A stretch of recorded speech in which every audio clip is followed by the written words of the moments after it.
Hey everyone, welcome to Etherwaves. Here we talk about gear, beer, music. We play sets, we hang out, we talk shit, we get drunk, we have fun.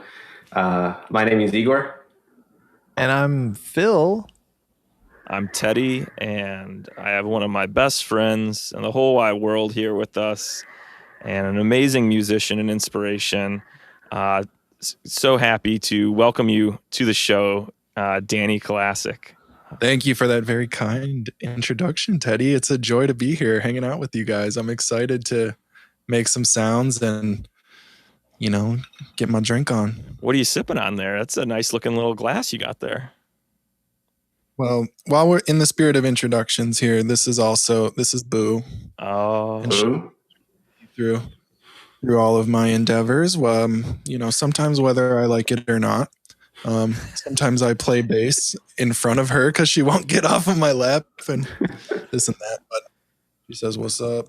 But I'm sipping on some tequila on the rocks. Can't tell you the brand of it. Don't really remember. It was like some leftover tequila from a vacation that I then poured into an old bottle of like a tequila sunrise cocktail that my friend Mathilde from France had gotten me in like the Mathilde region. So it has like a little hint of like citrus going on from the after effects of that bottle. But I don't know. It's all I had. And I was instructed that we would be drinking. So this is what I'm drinking. it's a good sipper. I've been getting into just sipping on tequila. It's my favorite, honestly. You can just cruise on it. You can, it's nice, smooth, gives you a good buzz. Supposedly tequila has like a good probiotic in it or something for your stomach. So you got that healthy gut going for you tonight, dude. Don't trick me. Don't tell me this is. It's health. That's health food, dude. You're gonna be in the best shape of your life. If all you do is drink tequila. Well, what's everybody else drinking? What's everybody else sipping on tonight? Igor, what you got? I got a Allagash triple Belgian-inspired American beer. This guy is a beautiful 9% made in Portland, Maine. Huge fan of Allagash. Allagash White is a great beer. And when I saw the triple 9%, I'm like, yeah, that's what I'm drinking. I bought specific for the show. Hell yeah. Maybe Allagash will sponsor us. Yeah. One of these guys got to do it, right? If we just keep on saying someone will sponsor us, then someone might eventually sponsor us. We need to hashtag tag your favorite brewery, guys, in the comments. Absolutely. 9%. That is built Ford tough, my friend. That you're giving me a run for my money over here. For sure. What do you got? What do you got going on over there, Phil? Well, first of all, yes. Wow. All right, that's a good sound. So I got this Munich Dunkel, and Dunkel is the German word for dark. So this is a dark beer, and it's local. And this is from Willowbrook, Illinois, and it's the Black Horizon Brewery. And I just went there with my wife. And story about this place is that like this summer, Gina and I were looking for Black-owned businesses to support, and the only brewery that came up, at least that I was aware of, or that we became aware of, was Black Horizon, and I think it's owned by 3 guys, and one of them is Black. And so it's just like in this search to, support local businesses, we came across that, and it's a great brewery, and it's really close to our house in Willowbrook. So I highly recommend it. So Black Horizon, we will sponsor you. We will pay for your beer to support local business. Absolutely. Yeah. If you're a local brewery, we're already sponsoring. We're just going to. Yes, we are. We're going to drink it all up. Absolutely. Nice pour. Ooh, a nice Dunkel. Aerober Dunkelstein over there. That's right. What about you, Teddy? What you got going in the fluid department?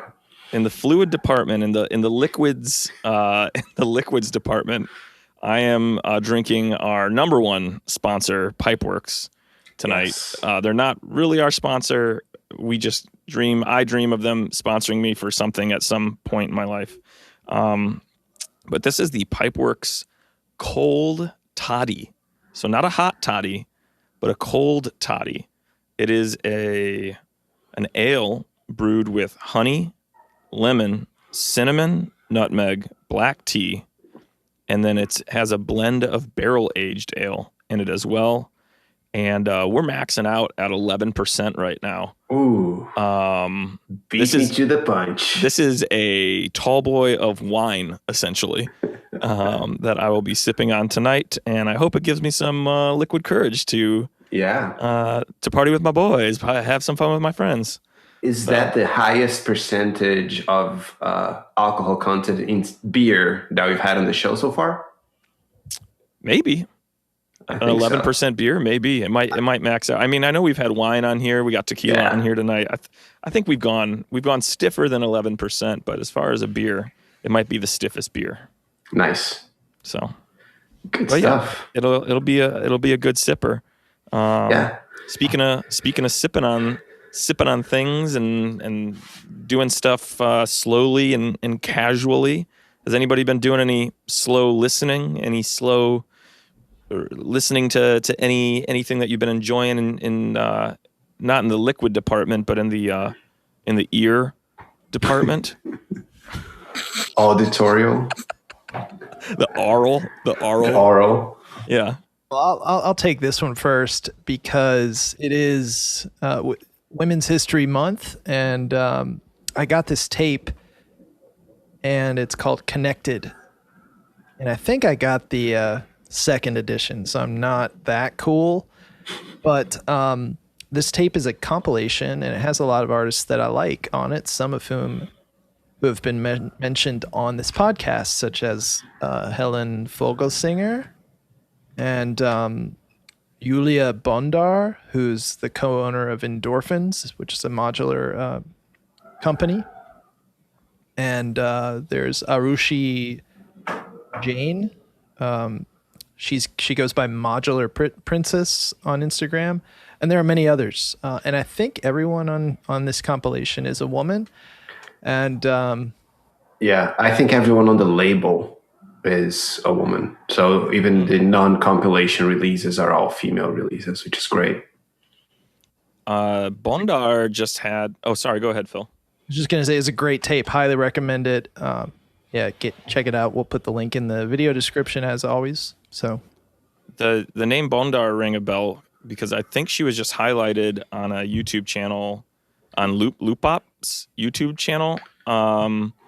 He does these like features where he takes different types of electronic musicians and does like a whole like hour and a half like rig rundown of how they choose to perform live.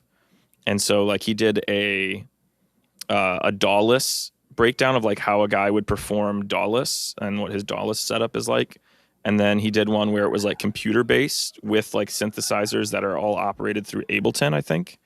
And then he did like a hybrid where it was like modular and some non-modular. And what's the woman's first name? I just know her last name. Julia Bondar. Yeah. Julia, she's from Spain. Well, she's actually Ukrainian. Oh, wow. Lives in Spain. And I was intrigued by that because I thought, okay, there's this Slavic connection. And then I got this record called Industrial Symphony. And I don't know if she has any other vinyl, but that was the only one I was able to find, and it's being shipped to me. So I'm really excited to check that out. And the modules that she, and I think it's her husband, Igor, do you know? I know she has an interest in the actual company because I think she's essentially the face of the company. She does all the demos. She does all the videos. I actually, for a while, thought she was a sole owner because she's so actively talking about it, posting about it, being the face of the brand. I lack any Endorphins modules, but we talked about the Further Generation recently, Further Generator. They have really, really amazing stuff. But I think I'm one of those guys, like for Endorphins, if I buy one module, I'm going to want the entire system that they have because it's so perfect. So I might be a couple grand short if I'm going to invest in any Endorphins gear soon. For sure. That is the exact reason why I'm afraid to start using modular synthesizers. It feels like crack, like where you can't just do one. I'm not just gonna get one module. Yep. I know myself. And before I know it, I'll be surrounded like you guys. Well, and you want options too, because you don't want to have this like modular rig that can only make like a couple sounds. It's like, dude, I want the whole spectrum. I want to be able to design an entire soundscape, and you just get bit by the bug, gear acquisition syndrome. You get some gas, and you're done. Right. And you're done, dude. Done. Yeah, I have a theory about it before I jump into music. Is whenever you buy a system like a synthesizer thing, not a modular, a synthesizer, you get a box with all the knobs and all the pre-connections that is made by somebody who had the intent of creating it that way. With the modular, you just say, fuck you, I'm going to use the filter that I like from this company with the voice that I like from this company, and you make it your own. And there's a lot of personality in that, and then you try and fail. Yeah, you end up buying a lot, and but usually because you're trying to build the instrument the way you want. So I mean, modular synthesis to me, someone coming from playing Magic the Gathering, I see a lot of parallels, because in Magic it's like, dude, you can buy cards, you could buy a few cards that are like good cards, but then it's like, but yeah, maybe I get bored of this strategy, or maybe like I'm finding this strategy is one dimensional and can be ruined by this opponent, or or maybe like there's new cards that came out that, like, if I get those cards, it's this zero sum game where it's like, if I buy this card, well, you can only have a limited number of cards in your deck. So then I got to get rid of this card, and I got to figure out which thing to swap out. And I see such strong parallels between Magic the Gathering and modular synthesis, as far as like the acquisition, the time that you can spend in solitude designing your deck and designing your rig without interacting with anybody.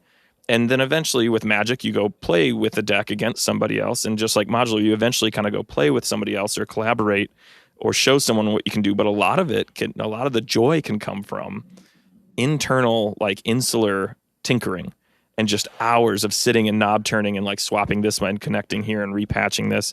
And dude, I spent so many hours and so many thousands of dollars on Magic the Gathering that I just know that if I were to get into modular, it would be the same exact way. And it's like, that's why I have to go with like semi-modular stuff. Like I have modules, but they're semi-modular. So it's like, I just put it in and it takes up a whole chunk of space, and then I'm done, and I'm not going to mess with it for a bit. So I have to go that way. But I feel like we've been hounded on modular, so far. We could obviously we could make this a modular podcast if we want with two modular musicians, but where's the fun in that? Where's the fun in that, right? So we're talking about music, and I did want to showcase some of the stuff that I've been listening to, and I brought a few records here, and they're all women musicians as well, and they're all 3 records that I listened to today, starting with Kelly Moran's Ultraviolet. If you haven't heard her, she is probably one of the best pianists in the game right now. She plays piano for everybody, but her solo stuff is insanely beautiful. And gotta share my Alice Coltrane record because it's a beauty. Huge fan of this record. And one artist that has been very inspiring to me is Vestals, and that's her in the back here. She does ambient dub, but very experimental, very like minimal, very atmospheric. And this record is out on Ivan Kamenides' label. It's called Dust Editions. And he normally only puts out his own music, and Vestals is the first artist that he puts out that is not himself. So that was like, I bought it blindly. I was like, if Evan thinks this is good enough for him to release, that it's not his own music, I'm buying it. And happily surprised, very happy to own this record. What about you, Teddy? What are you listening to? I might use my music talk to double dip here. And I might double dip in talking about music and female musicians. But I also kind of want to use this as a way to kind of like segue into Danny as a producer. Because Danny, you've been recently upping your producing game. And you've been working on it for years, but you've been getting a lot of traction recently with a few female musicians. And I was hoping that maybe you could speak to some of the female artists that you've been working with recently, and kind of the projects that you've been working on and what the nature of those are. Absolutely. So, I mean, my main sort of big jump leap of faith into doing production full time was with Miranda Mayo, and that partnership sort of started in July of last year, and we did planned a whole COVID safe trip across the country, staying at like national parks and doing camping and things along the way. So we stayed in Aspen, we stayed in Lake Tahoe, we stayed in Zion, Utah, we stayed in Oakland, and we did all sorts of great outdoor activities and had a interface, like a bus powered interface along the way, and just like wrote and recorded all these terrific songs. And Miranda's just an unbelievable artist, and she's a terrific actor as well. She works on the show Chicago Fire, and her character is just like a joy to watch, and knowing her as a person, it's just, I don't know, I'm just thankful that she saw something in me to want to work together, and I learned so much along the way. And you did like a live recording. There was like a live set that then was posted to YouTube on this trip, right? Or was that in a different scenario? Oh, that's right. That was with the buddy sessions with Alex Kinsey. That's funny. I'm working with Roy Kinsey right now, but Alex Kinsey. And he actually won the X Factor, so that was pretty cool. He started his own sort of like podcast / like video podcast performance where folks like will just come into his like backyard studio, and then we all kind of like learn songs together, and it sheds light on the process of collaborating and what it's really like to kind of fumble through figuring out the tune together. And then after you see us like get it all sorted, then we do the full performance of, we did 3 songs, one of his, one of hers, one that she and I had co-written along the way. And then we did a cover of Teenage Dream by Katy Perry, which was a lot of fun. We'll link to that video. Yeah, I got to send you that one. Yeah, we'll link to the video in the description for this. But you were saying Katy Perry's, like, you're a big fan of Katy Perry? Teenage Dream is probably my favorite pop record. It's just so good. Because I know you worked with Miranda this summer, but then, I think Miranda, and then as far as musicians go, now I've been working with Elif, who is actually our friend Kevin, his sister-in-law. So Elif and we just did 4 songs together, and me and my friend Rob Smersiak, he works over at Chicago Recording Company, and we've been best friends since we were like in probably 3rd grade, maybe 2nd grade. And we just kind of been on this music journey together and have been working with a lot of artists. And Elif is really fun because she brings kind of like a more folk, and she's Turkish, so she brings a Turkish flavor to her sort of like what intervals that she's attracted to. So it's kind of this like sort of like Mediterranean Regina Spektor energy coming out, but she wants to funnel it into a more sort of pop direction. So it's a really fun kind of way that we're working through getting her songs to where she wants them to be, and then still maintaining the things that are core to her, you know, the things that make her feel like that this is like true to my authentic self and like what she wants to get across. So that's been a joy. And we actually have a live performance that we're doing to launch her record.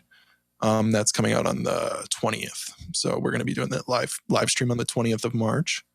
And is the record coming out on digital release, like on all platforms on the 20th? Yes, it is. Yeah. Okay, cool. Yeah. So working with Elif has been really fun. And I'm also working with Rosalba Valdez. And she just reached out to me recently. I'm really, really excited about this track. Like I'm really excited about this track. It's a protest song, and it's about this woman who is ICE is trying to deport her, and she's been living in sanctuary in Humboldt Park Church, and that's their parish. So the whole song is really just a song about how everyone belongs and that nobody is a criminal, just for trying to make a living and like support their family. So we did some sort of sound bites from the news story, and we've been working on getting that production ready, and I think we were trying to release that Mother's Day. Very so cool. I've been really excited. Working with my friend Emily Woods as well. She and I used to play in a group together called Brother Star Race, and that was my first I had toured with other groups, but like that was my first big bad band that I was playing in. And we just have so many just like great memories together. And I was absolutely thrilled when she reached out to me to put guitar on a tune for her. So I have some things swirling around on that front. Busy boy. Yeah, I used to be fully anti-DAW, like no computer. I was deaf to computer dad until about maybe 2 years ago. And ever since I've leaned into it, like my head is like everything that I've learned from working outside of the computer has just completely informed my process on the computer.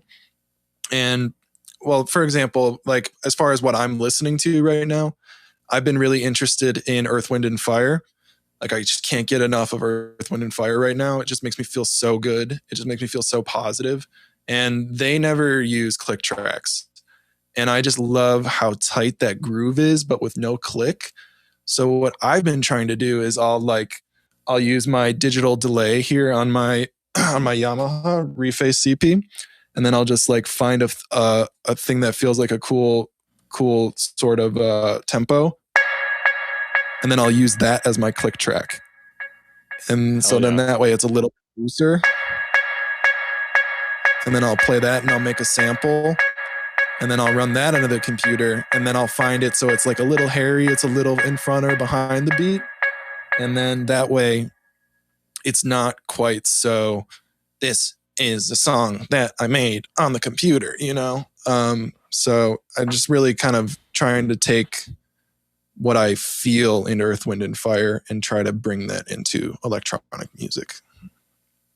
Absolutely. Yeah, that's a really, really cool way to think about time, because I very, very usually use my DAW as a means to record sounds, but I'm rarely ever on a clock. And if I'm doing more ambient stuff, that's easy to kind of like let loose. But the other day, actually my most recent Instagram post, I used 3 different clocks sourced from the modular into 3 separate voices, and there's like phasing things going on, so things will come in and out of time that way. It's a little bit different intent because you're trying to lock into something that is not clocked. But I went with a phasing idea of, at one point these lines are going to match, and then they're going to unmatch because they're not to the same tempo. And I used 3 more analog modules to do that. That way, even their own clock is not stable like digital clocks are. So it was just a fun thing to do, a fun thing to experiment with. Definitely. And like Teddy sent me something, I don't even know, he might have done it on the show, I don't remember, but he sent me something at 10 BPM that was completely ambient and just like would have these big wave swooshes up and things come in and out of phase and just really nice. So he sent me that to do some like ambient guitar on top of, but I was just so inspired by it. I wanted to cut it into like I made chops out of it, or I would take, I guess the first sort of 2 minutes of the tune are a big long chunk from Teddy.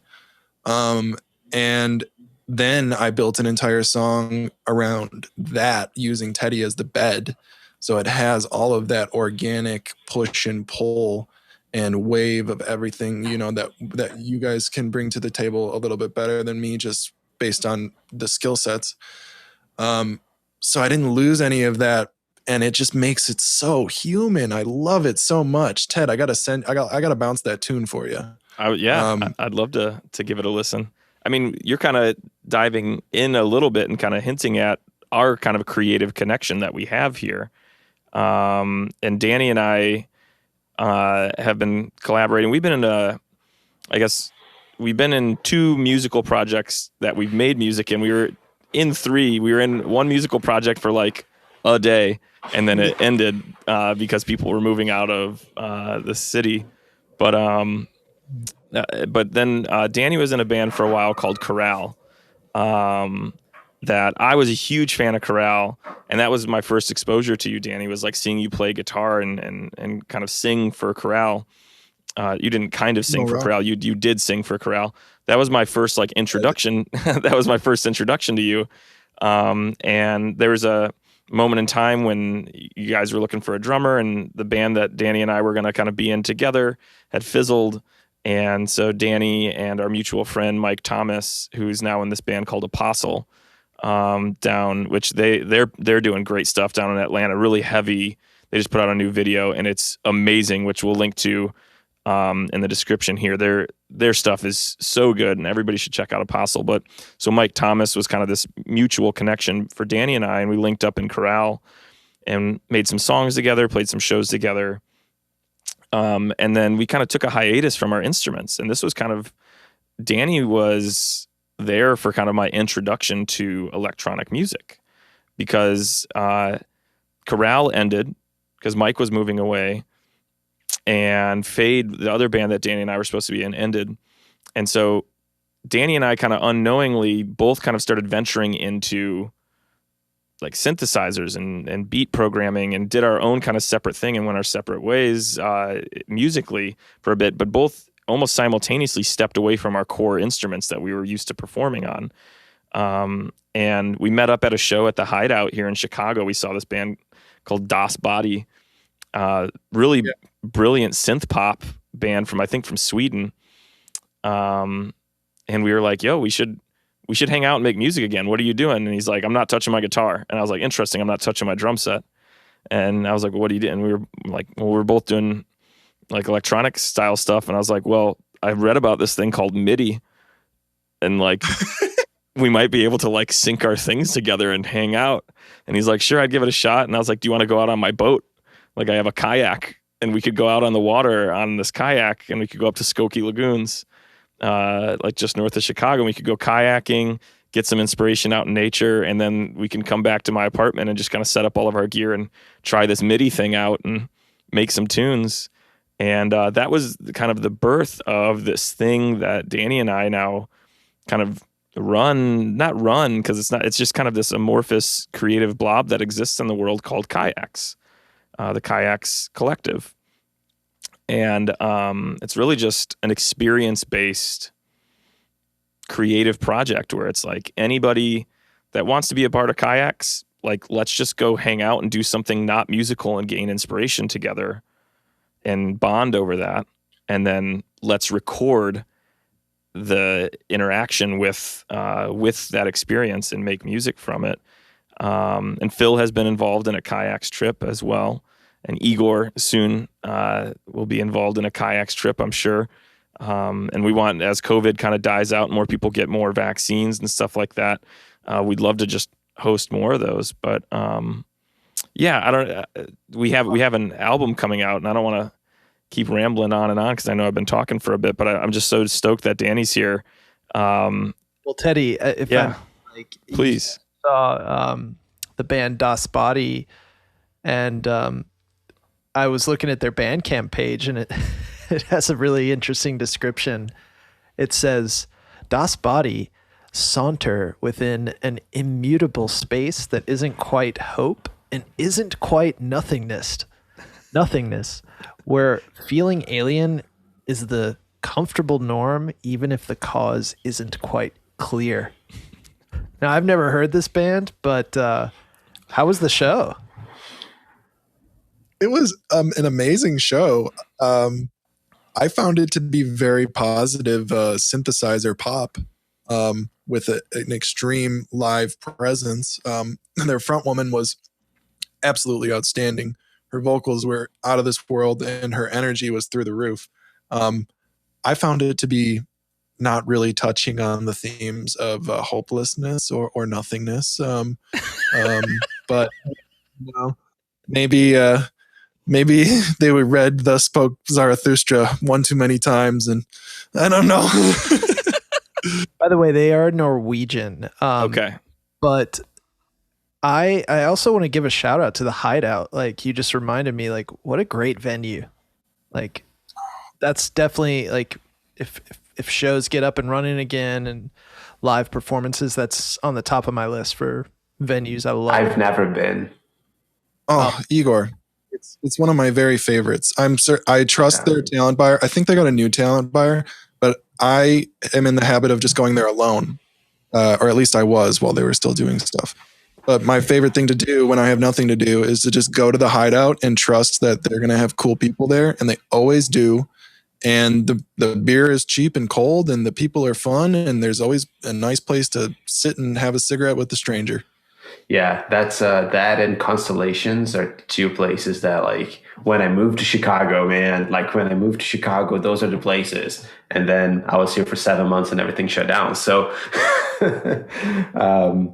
but yeah, so unfortunately I didn't go to a lot of the venues that I never been to Metro, which is literally 4 blocks away from my apartment. So I need venues when things go back to normal. A few things about Hideout. Hideout is on my bucket list of Chicago venues that I'd like to perform at. Like, I think I always have these, like, things where it's like, dude, if I could just set up on that stage and play one night. Or, you know, like Lincoln Hall was that for a while. And in a band I was in, we got to play at Lincoln Hall, and that was amazing. And Hideout is right up there, if not above there, because I love the intimate feeling there. And, you know, there's just such great musicians that step on that stage that it would just be an honor to share that stage there with, you know, that other people have been on that are just such inspiring musicians. And also on the topic of the Hideouts, like, talent buyer, I believe it is Sen Morimoto. He's the new kind of like talent director or director of programming there. And he's a really, really talented musician here in Chicago. I know that he's worked with, or I see on Instagram him and Joseph Chillums posting back and forth. And Joseph Chillums is this rapper on the West Side, and I know Saba as well has posted about Sen every once in a while. But yeah, Sen just seems really involved and really just an integral part to the Chicago music scene, regardless of genre. Somebody that I've always wanted to meet and just like have a beer with and talk with, because he just seems like super down to earth, chill dude, really talented musician, makes really cool music, and just knows so many people. I'm sure he has some great stories. But yeah, Sen Morimoto, I think is running the Hideout now as far as like talent buying. But dude, I would love to go catch a show there once things get back to normal. I'd love to play a show that, you know, just good vibes all around. I think I've played the Hideout twice, and it's the best monitor mix in the city for sure. Just this on stage is excellent. Wow. That's awesome. Very cool. So, Danny, you did play with Apollo Mighty, right? Yeah, he's my probably my main collaborator. He and I, yeah, we only talked about the women that I'm working with. But Apollo, Apollo is my guy. I love him so much. He's one of my very best friends, and we are just kind of like creative twins. And I love working with him. He and I have a group together called Ethos. Kind of had that on the back burner lately, though. But that's kind of where working on his solo project for like the year to come.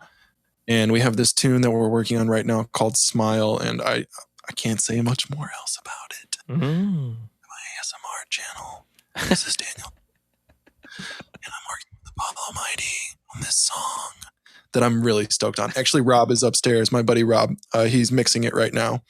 But Danny, the funny thing is, like, I was a big fan of the Under the Covers videos as a whole, and when Teddy said they were going to be on the show, I mean, I naturally looked you up, and then I was like, I've seen this video before. I've seen this dude before. That's great, and I love Little Dragon, so it's just like this whole like, I know all these things about the next guest. Dude, my heart jumped out of my body. I was freaking out. And Little Dragon, not only did they post it on their story, they posted it on their Instagram timeline and like their main page. And I'm a huge fan of theirs. Yeah, so I when love them too. Oh my goodness. I'm getting emotional thinking about it. Shit. that was a big thing for me. That's great, and that's a great cover, great session. I also saw some of the live tree stuff that you guys did. Just amazing musicianship and amazing, like the audio tree, the audio tree performance. Yeah, sorry, audio tree. Sorry, because everybody's got to check out that audio tree live performances because those were great with you and Apollo. And who else was in the band? Who was playing drums and who was playing keys in that? That was on drums. It was Jimmy or James Kowalczyk, and on keys is our buddy Lloyd. You know what? I'm not sure. Lloyd Johnson, I believe his last name. It's Lloyd Johnson, and I want to say that both of their just first and last names are their Instagram handles. And super talented guys. Oh my god! Like I could always count on them to, come in when they want to or come in when they're supposed to, and just fucking nail it. Like it's a groove. Yeah, that's those sessions were great. That was beautiful. A lot of fun to watch. Well, should we dive into a live set here? We can obviously keep talking. Danny, as a friend of yours and a musical collaborator with you, like I know how prolific you are. I want to talk about more of the projects you're involved in, get into kayaks maybe a little bit more and share a little bit more about that. But I think with all the talk and discussion of yearning for live sets and live shows, I think maybe it's a good time to dive into a set and our pre-show or behind the scenes, the virtual green room discussion. Danny has chosen to go first, and we couldn't be happier, couldn't be more excited to have you on the show, man. And we're stoked to have Danny Kulasik performing a set for us today. You ready to go? I volunteer as tribute. All right.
was fun. Yes, dude. Funky. That was groovy as hell. Wow. Dude, Thanks, we were flooding the chat. If you want to scroll through it, you were sending such good vibes that entire set. Just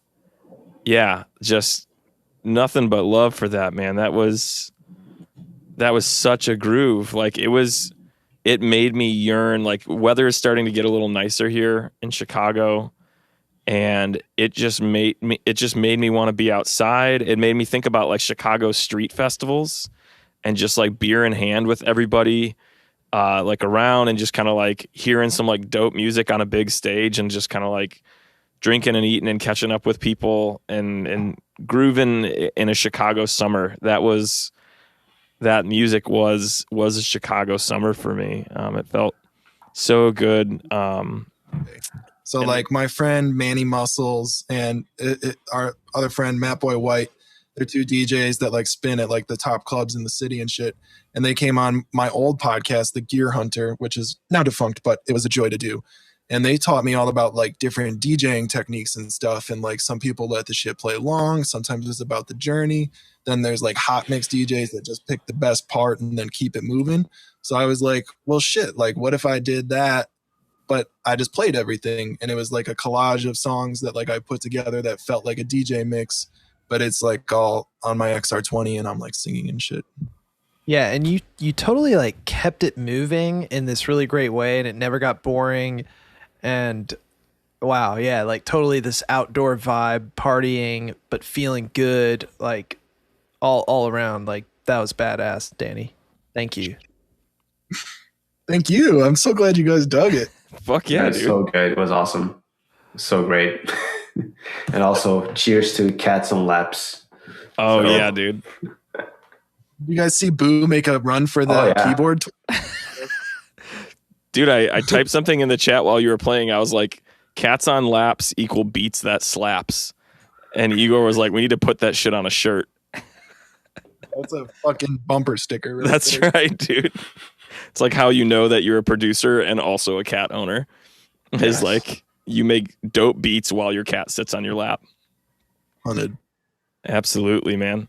Well, dude, what talk us through some of your like what was your favorite part of your performance, or what was something you were like really excited about in your performance? I know you kind of mentioned inspiration from kind of like hot take DJs and whatnot, but was there a beat? Was there a riff? Was there any vocals, lyrics, anything that you were like stoked on when you were performing it? I'd say the part that was the most fun for me, there were two parts that were the most fun for me. They were actually the last two songs. So the one that was like the loop. So that part was fun to harmonize with because I didn't necessarily plan that out like super much. That was a little more spontaneous. And then it started feeling good. So I let it ride longer than I normally would have. So that was very like moment based. And then some of the stuff that I was doing with the clav on the last tune,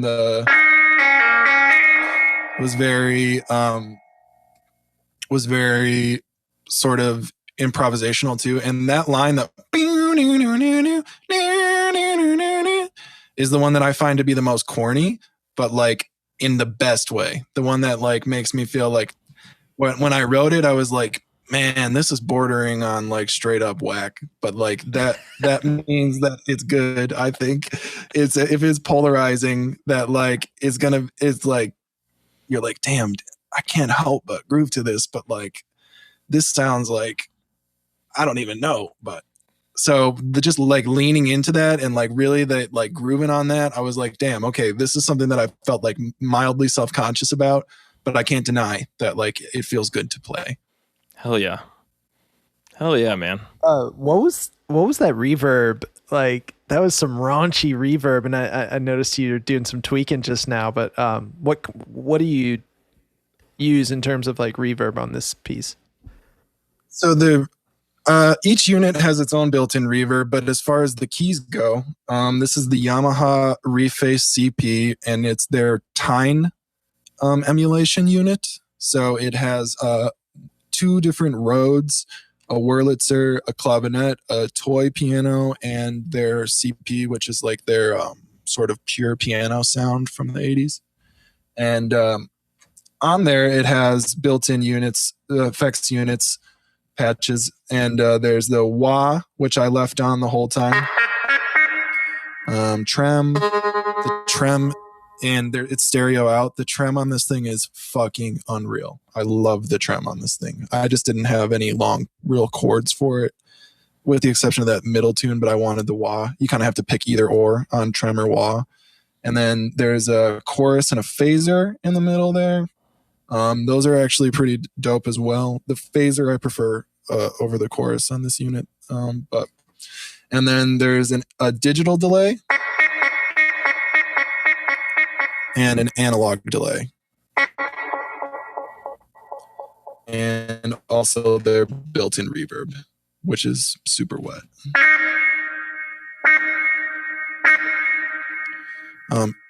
Unbelievable unit. Absolutely unbelievable. I think it's like $350.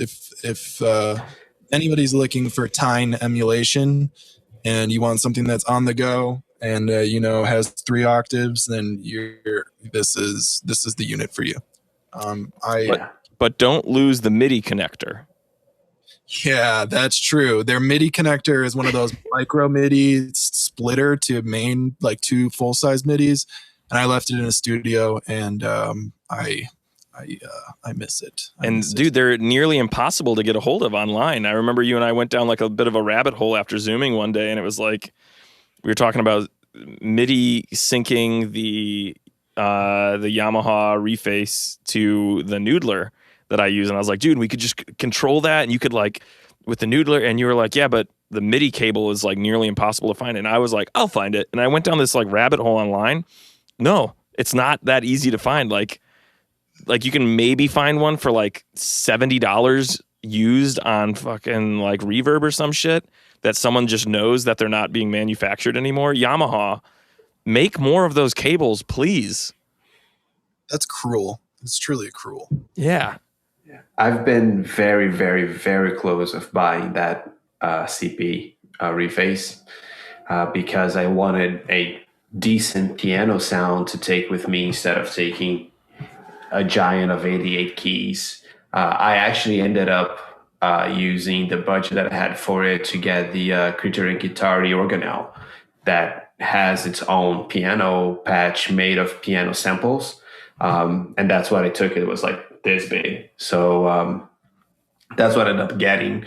But it is an awesome unit. I tested it out before not buying it, but it was great. I love the built-in effects. Really cool. Little, like you said, easy to carry around if you're gonna gig. That's the one to take around. The built-in speakers on it are actually surprisingly quite good too, and I do find myself using it just kind of on my lap or like in a more chill situation, DAWless or whatever. But the one thing that I don't like about them is that when you plug it in and send, they don't turn off. So like if I were when I'm playing live right now, like that's getting picked up in my 58. So that's a little annoying because you don't know exactly what your mix is if you're just using your ears.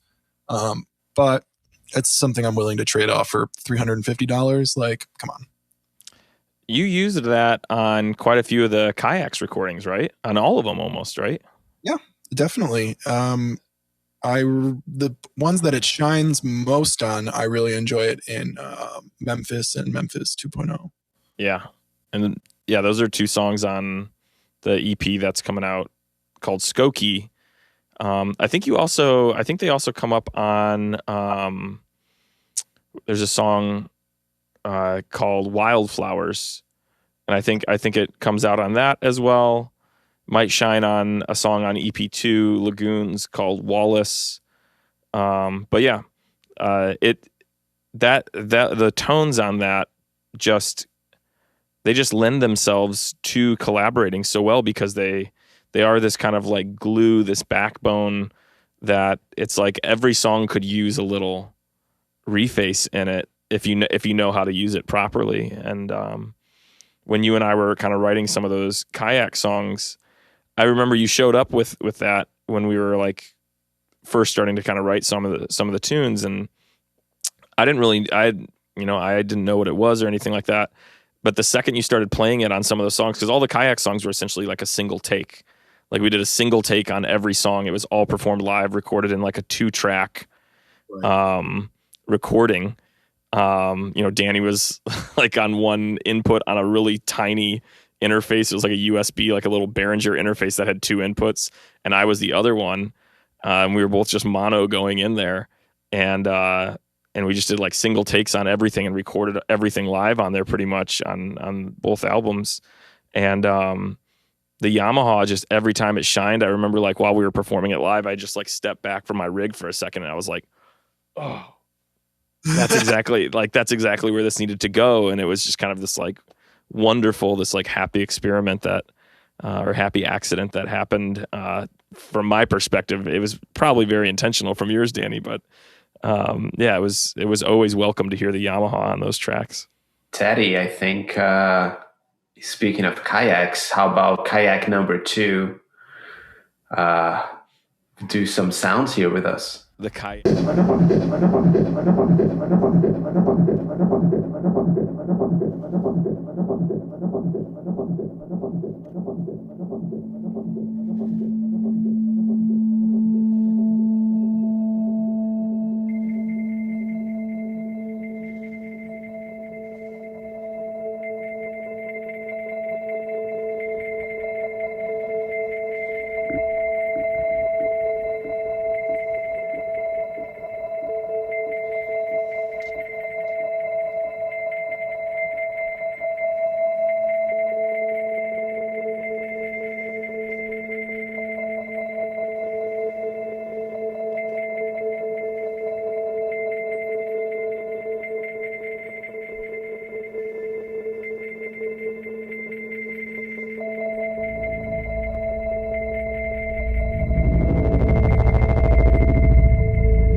grandma just pulled the life support system. Damn. Man, Teddy.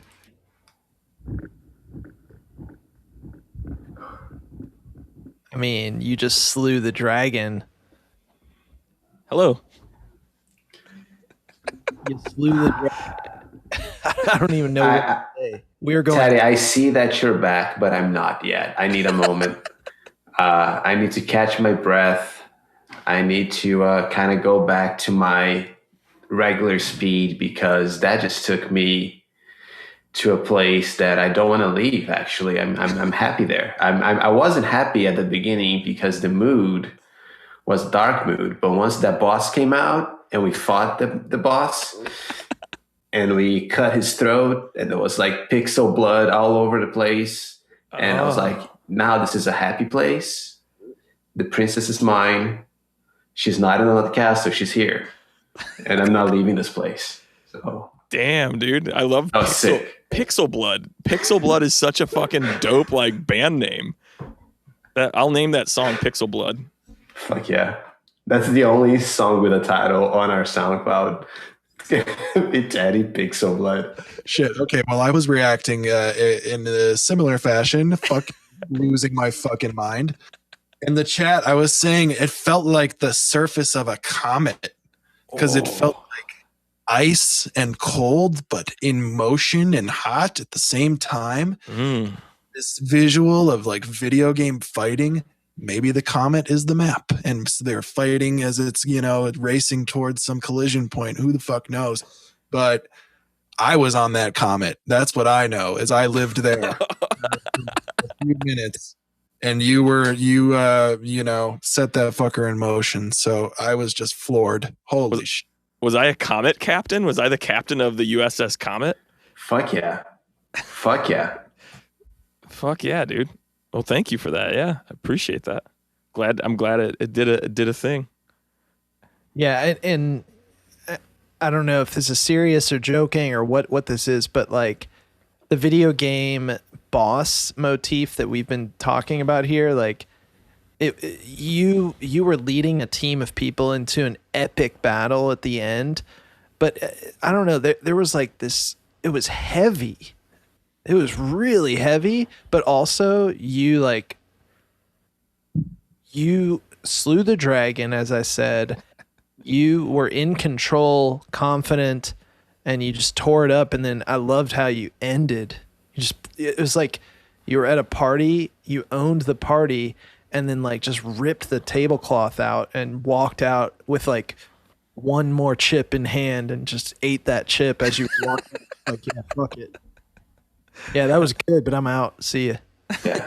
Yeah. I think that, from a technicality standpoint, the one thing that I did really, really love were the drops.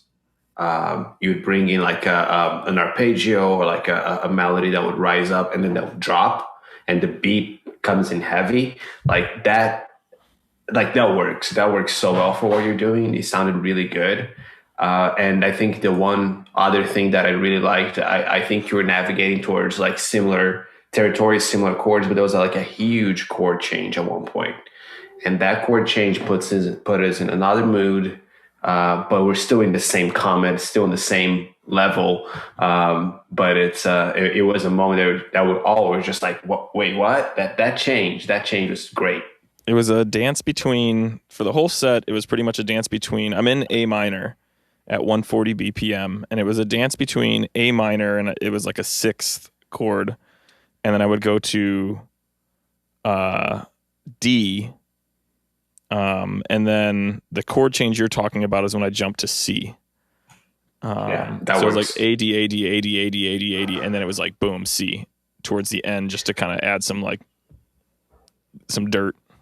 Well, it was like the volta of a sonnet, the turning point of a sonnet, where you set us up for one entire mood for the first part of it, and then by changing it 3/4 of the way through, you made us think about the first part of it differently. And I think one thing that I'll say about like A minor in general is that C is a C major, the C major being the most common chord in life ever. like it brought that sense of familiarity that C major does. Like whenever you throw in a C major, it's just like, I know that chord, you know what I mean? And that brings home. But that I think that there's a lot of like resolution feeling in C major just because it's the C major, it's the first chord everyone learns. And there was that brought, I think that also told a story and brought us home because that chord is so, it feels so good in our ears because we know it. Hell yeah.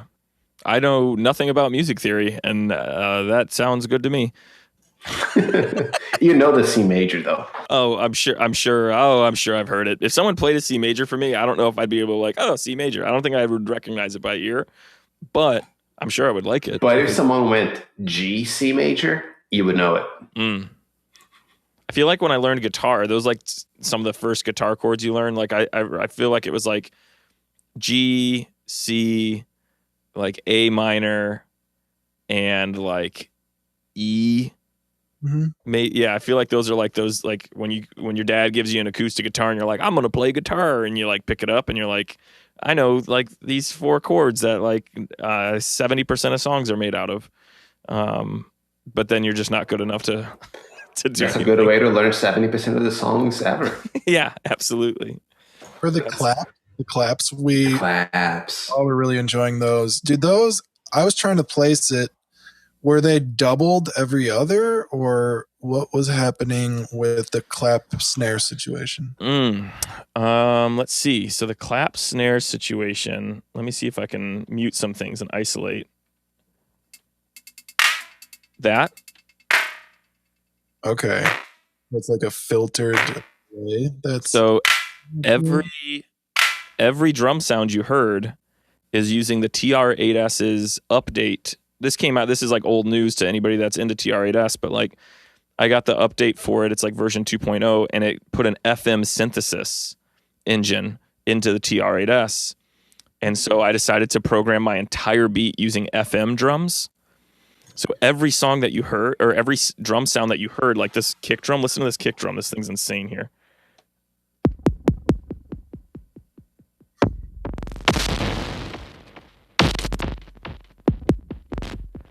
And so all the drums were FM sounds, which I love the FM sounds on here, especially because they all have a special control that no other sounds on the TR-8S have, which is it's the morph control. So like on the TR-8S, you have a row of knobs called control knobs, and you can assign them to be anything that you want, any one parameter that you want. You can perform them, and you can also record those performed movements. So I recorded some performed movements with the morph knob, and essentially each FM synth engine has 3 they have 3 morph sounds that you can twist the dial to get between them. And so every single sound over like it was 16 counts times 8, like throughout the entire pattern, I took every single sound and made sure to highlight every morph of that sound throughout the beat. So even like that like driving kick drum that like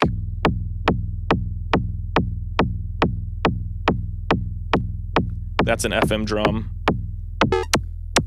That's still the same drum, but I just quickly tweaked the morph. Yeah, that metallic sound is such a classic FM sound. It's so great. So yeah, I never designed. I have the Volca FM, and that was actually like the first designated synthesizer that I ever owned.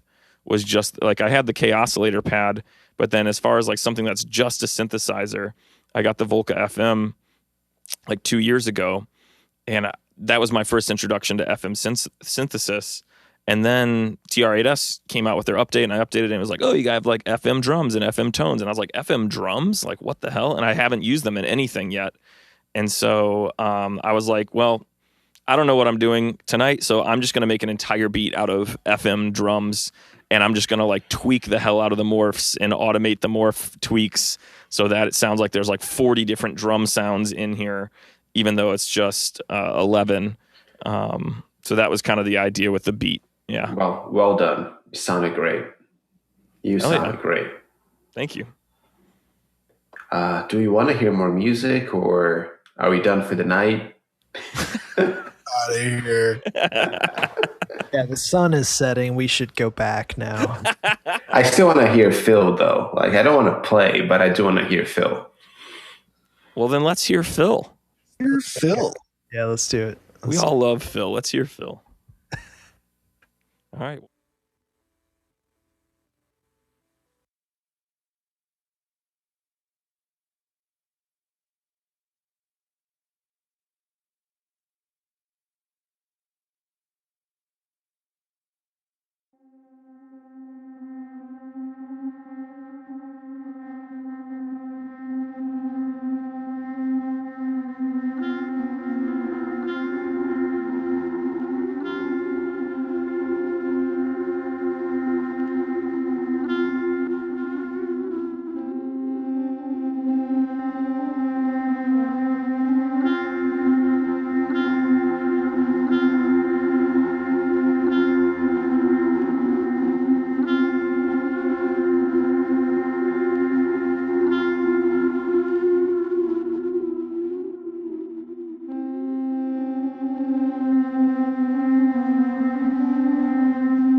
Just beautiful. Yeah. What a vibe. Phil, Hey. Hey, Phil is back. you bass boys are wildin'. Baseball. Was that grandmother? That was the grandmother. Yeah, that's kind of my go-to for bass these days. So That shit was crazy. Igor pointed out that was it the drums were in 4 and the bass was in 3. yeah, just pretty basic polyrhythm there. So Dang, I didn't even catch that. That's amazing.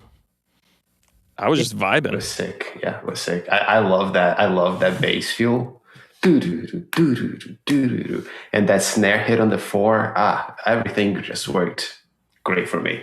That's the shit that I love. well, and it's really funny that Teddy, you were talking about Morph, and the snare drum was coming from the noise engineering Basimilus Iteratas alter, and I wasn't really modulating it at all. And they do have a Morph knob, and I've always been curious because I actually like don't really know what some of these knobs mean. I just know what I like in terms of sound. And the Morph does some pretty crazy shit. They have like Morph, Fold, there's like a harmonics part, and attack and decay and pitch. Oh, and Fold. Did I say that? Yeah. Yes. Yeah, so like there is a Morph knob, and Is there a fold knob on there? there's a Fold knob. Yeah, you want me to say it a fourth time? But Phil, what you did not mention? The phone knob. No, the switches, because the switches are what make like BIA the module that it is. Also, that acronym, I'm glad you have an acronym for that because I think that beats TC Helicon Voice Live Touch too. What is the full name of that thing? Yeah, I mean they use like Latin names, so it's Basimilus Iteratas alter. By Noise Engineering? Yes. Yeah, because when you said those 5 words back to back there, I was like, dude, that just crushed TC Helicon Voice Live Touch 2. I guess TC Helicon Voice Live Touch 2. I guess that's 6, so maybe it still has you beat. It's actually 3 words. Yeah. Helicon. Well, yeah, if you go, 9 Syllables. Yeah. And what's the other joint? Yeah, it's 3 words. Basimilus Iteratas alter. Yeah, that's like I think 11. Basimilus Iteratas alter 10. You got us beat by 1, you son of a gun. Damn. Well, and if you include the brand Noise Engineering, now you're going next level, dude. Now your syllables are. Now you're Bolshoi Papa of syllables. So kids, Etherwaves, where we count syllables, drink beer, talk gear, and play a set. That's the new intro. Yeah. Well, Phil, tell me about joy. What in your set brought you some joy? I don't want to say the most joy because I don't want there to be any pressure on you having to pinpoint a thing that brought most joy. But what were some things during your set that brought you joy? I actually would like to know the one that brought you the most joy, and I'll grade you on your answer because I know it brought me the most joy, and if it's not the same, I'm probably going to hang up. Well, Fail, yeah. This is a throwback to previous episodes, but shout out to me for. Hey, I got to give myself a shout out for bringing my lazy ass, bringing my upstairs rig downstairs. So right behind me, you have the palette and this Moog 3-tiered rack. That is the upstairs rig, and it doesn't belong down here, but today it does. Ooh. Morphogene was playing the sample that piece started with, which was Bob Dixon. So previous Etherwaves Etherwaves guest. And when the pandemic started, I had reached out to a bunch of people, including Bob, and I was like, "Hey, send me this. Hey, send me that." And he sent me 6 clarinet samples. They're all less than 20 seconds, and that was, I think, sample number 2. And it's just like a 13-second sample of him playing, and I'm just doing a little bit of modulation, running it through the Pittsburgh delay, and that's being modulated to hell and back with the Zlob Chaos diode module. So any kind of like, I think somebody mentioned detuning or whatever, like weird shit happening with that sample, I wanted to like slice and dice Bob for this piece, and then, you know, throw some rhythms down and whatever, and then I got a sequence going too. So, but yeah, so like my favorite part, Bob's sample, and being able to, you know, make it my own as well. And for the current viewers that don't know Bob from the previous episode, Bob is the originator of I think the official title was Papa Daddy Bob's Quiz Time. He is the originator of the Etherwaves bit Papa Daddy Bob's Quiz Time, where he prepared a quiz for us. And he's also a brilliant clarinet player. And if people haven't seen that, you should go watch Bob's episode and check out his set. Bob claims to not be a clarinet. Yeah, he claims not to be a clarinetist. I called him a clarinetist on that episode, and he said, "I'm not a clarinetist. I just play clarinet." And I can relate. With that. I can relate with that. Like, don't call me an ist. Don't call me a musician. I just make music. For sure. That's how I feel every day.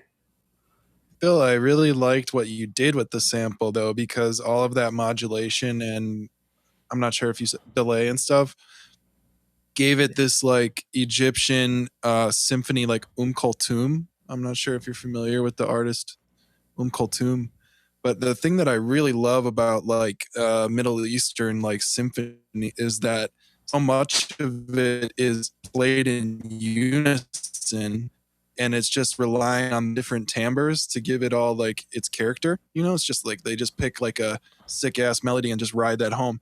And that's what I was getting from like everything that was, I thought it was many voices, but it turns out that it was just the clarinet that had been, you know, wiggled, you know, to hell and back. So that's really neat. And I enjoyed that a lot. That's my favorite part too. So you get an A. You get an A. You pass. Well, and Danny, you also kind of called this out, and I always just groove with this, but I never really realized why I'm grooving so hard with it. But Danny in the chat while we were listening mentioned how you like stuck to a singular bass note for a long time, and you just rode that bass note, and you let everything else kind of change on top of it to add the textures and the layers and the interest. But then there was, though, I think there was maybe two bass note changes throughout the song. What were you riding for a majority of the song, and then where did you go? Yeah, so A, E, D, C kind of thing. Yeah, it was all white keys. I threw this together today after work. I was like stressing at work hard, and I had kind of planned some stuff last night, but I had a sample in Morphogene last night that was taken from someone else, and I just like didn't feel comfortable using something that wasn't, you know, like offered up as such. And Bob specifically like sent this to me to use and sample, and so I felt cool about that. So I just like completely like patched from scratch today, like a couple hours before the show started, and I was kind of freaking out a little bit. I was like not feeling good, and I was just stressing. So I think the Munich Dunkel helped settle me down. And Dunkel. So yeah, I was like, to your point, like trying to just ride some of those bass notes and enjoy the polyrhythm. And I really like forced myself to settle on a like snare drum that was stable. And I think somebody put it in the chat. That's this like idea of grounding the piece through percussion. which is what I do in my normal life. So. No, yeah, that was such a good set. That was, I think Danny mentioned that he was meditating when the set started, and then the beat comes in, and the bass comes in, and the melody comes in. All these things so intricate, and to me, I like music that tells a story, and that did tell a story, and I thought it was very, very good here.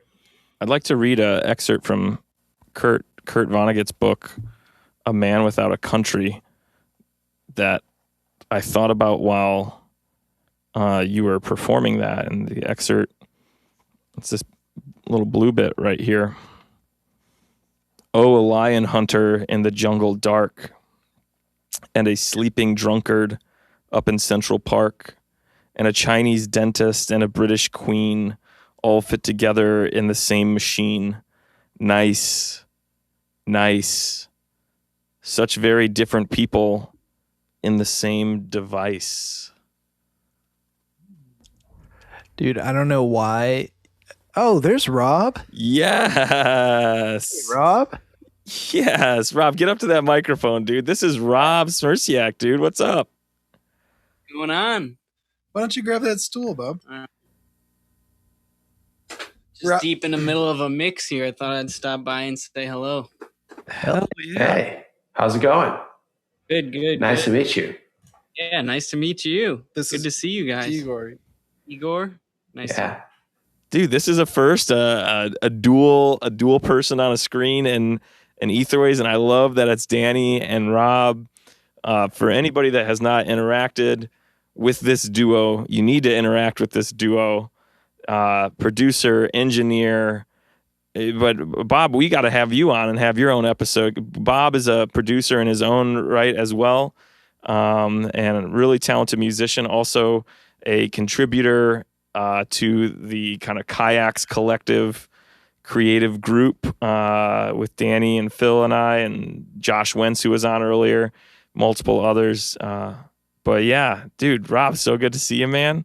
What are you mixing? What are you mixing right now? What are you working on? I'm working on this track with Apollo. I'm sure Danny has brought him up at some point. But yeah, this Chicago-based artist we've been working with, great R&B singer. Well, and Rob, you're working on your own stuff too, aren't you? I am, yeah. It's been crazy just juggling a million different things. My favorite thing about what I do is just the sheer number and variety of artists that I'm able to work with and kind of connect with, and everyone inspires me. So of course, at the end of the day, I want to come home and make some stuff on my own. So that's going on in the background too. It's a slow process, but I'm excited to eventually be releasing some stuff. Well, Rob, while you're here, would you like to sit in on the last live set of the night? I'm sure Danny will be back before it starts, but would you like to chill? Igor's gonna close us out with his live performance. Would you like to chill and hang out with us? Yeah, I'd love to hear it. Absolutely. Awesome. Igor, you ready to rock and roll?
Yes.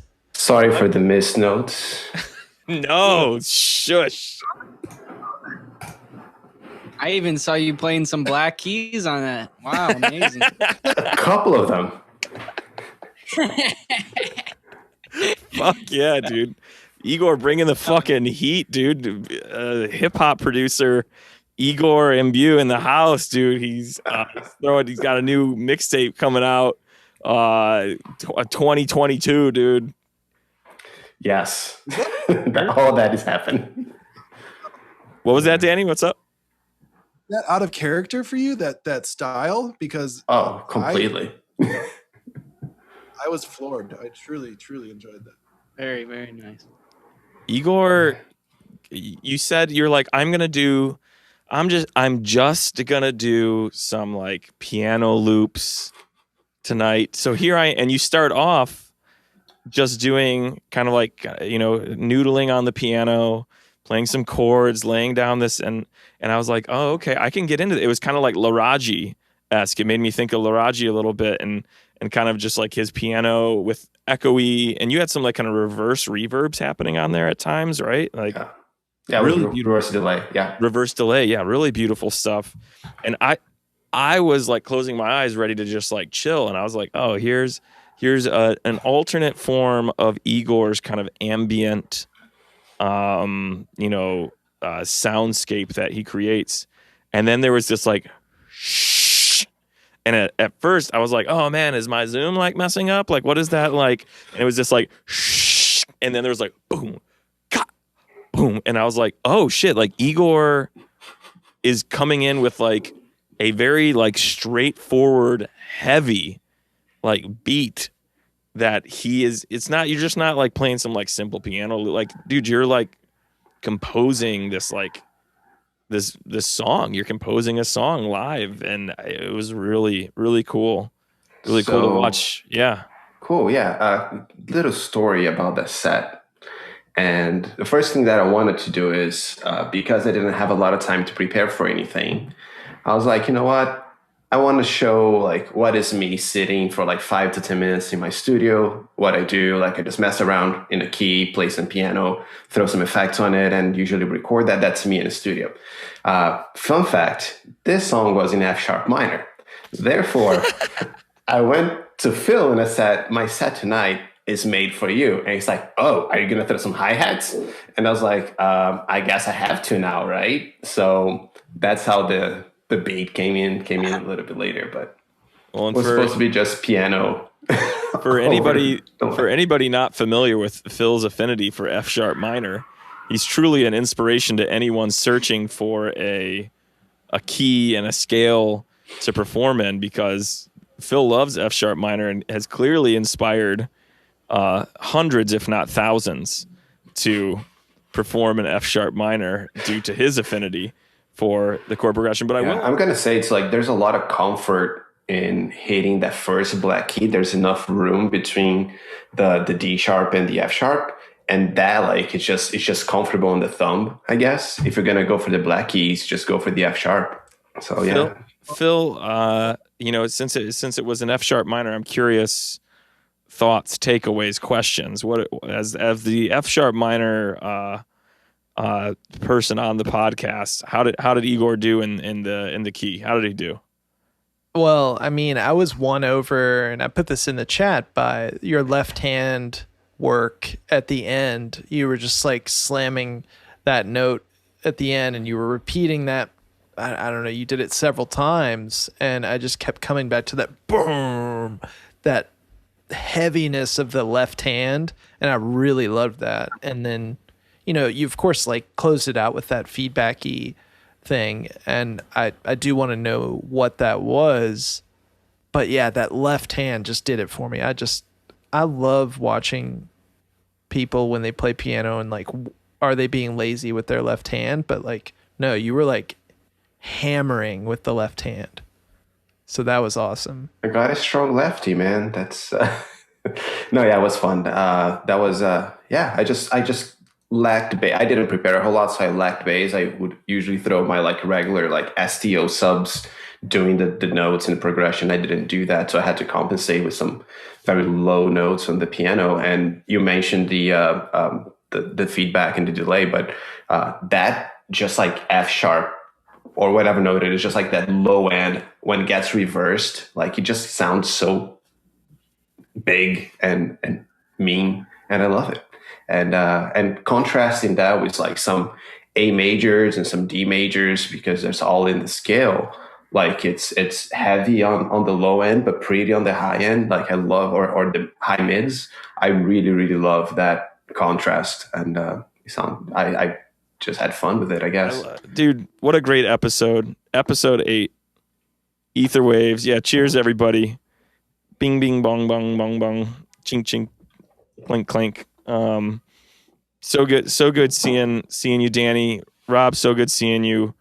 Danny, before we head out, projects that you have coming up, releases that you have coming up that you want people to keep an eye out for, keep an ear out for, anything you want to kind of throw out at the end here before we wrap up? Definitely. Keep your eyes on Apollo Mighty. Keep your eyes on Roy Kinsey. We're working on a nice summer track with him. Keep your eyes on Rosalba Valdez, and keep your eyes on Elif.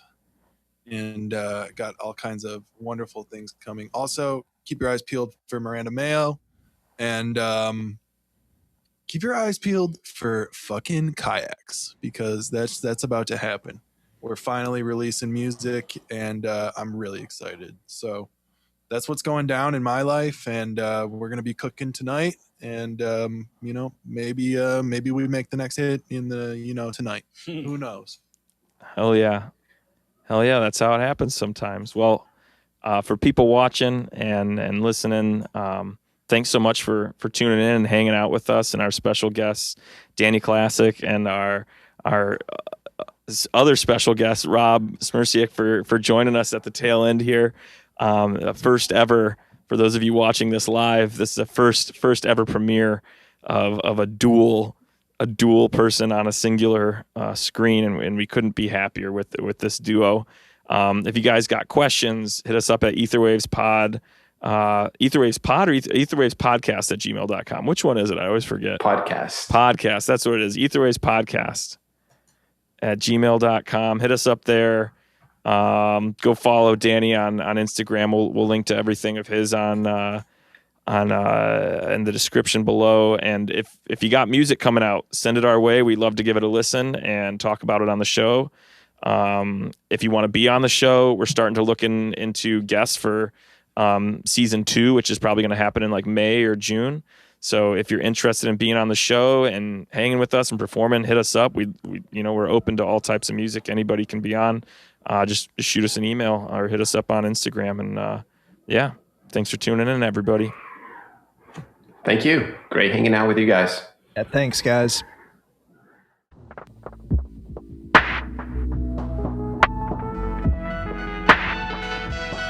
Etherwaves.